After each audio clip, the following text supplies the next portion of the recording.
Assalamualaikum warahmatullahi wabarakatuh. Bismillahirrahmanirrahim. Hamdan wa syukurillah. Pada materi ini kita akan membahas bersama-sama mengenai sejarah politik luar negeri Indonesia dari bebas aktif menuju panggung global. Kita langsung saja pada materinya. Jadi, prinsip bebas aktif dirumuskan oleh Muhammad Hatta pada 2 September 1948 sebagai pijakan yang mengedepankan kedaulatan dan kemerdekaan dalam memilih mitra sambil tidak terkait pada blok manapun. Prioritas diplomasi awal yaitu untuk mendapatkan pengakuan internasional, menyelesaikan sengketa dengan Belanda lewat jalur PBB dan perantara negara ketiga, serta membangun relasi untuk mendukung kedaulatan ekonomi dan politik Indonesia. Nah, di era demokrasi terpimpin atau konfrontatif dan revolusioner pada tahun 1959 sampai 1965. Nah, pada periode ini kebijakan luar negeri dipengaruhi oleh semangat revolusi, yaitu retorika anti-imperialis tinggi, tindakan diplomatik yang lebih radikal, serta dukungan untuk gerakan pembebasan di negara-negara lain.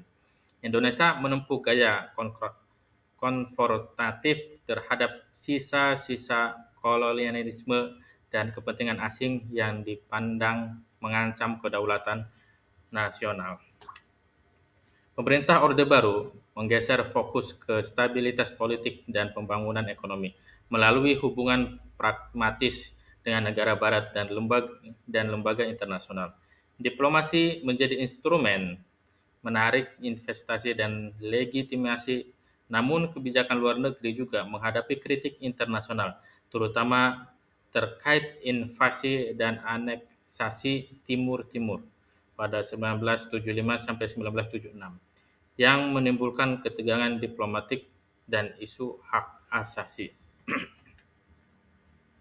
Setelah 1998, politik luar negeri mengalami reformasi kelembagaan. Kementerian Luar Negeri lebih transparan dan akuntabel, praktik diplomasi menjadi lebih profesional. Indonesia mengedepankan diplomasi ekonomi, perlindungan warga negara nasional Indonesia atau WNI, dan peran konstruktif dalam isu-isu global, dari perubahan iklim hingga perdamaian sambil mempertahankan prinsip bebas aktif.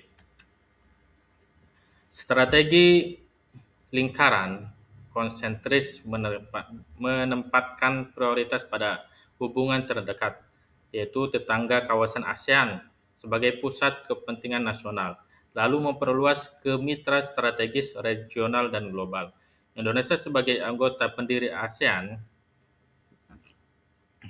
dan penggerak konferensi Asia Afrika menekankan stabilitas kawasan, kerjasama ekonomi, serta solidaritas anti-kolonial.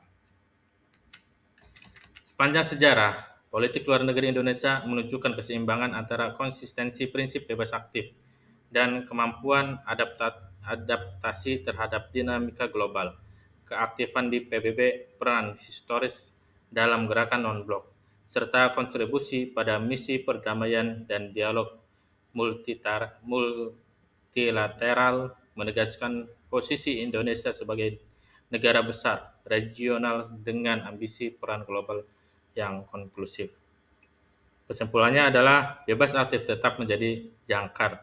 Keberhasilan masa depan bergantung pada diplomasi yang adaptif, pembangunan hubungan strategis, dan kapasitas negara untuk bergerak simultan dan di tingkat regional dan global. Mungkin sekian saja yang dapat saya sampaikan. Kurang lebihnya mohon maaf. Assalamualaikum warahmatullahi wabarakatuh.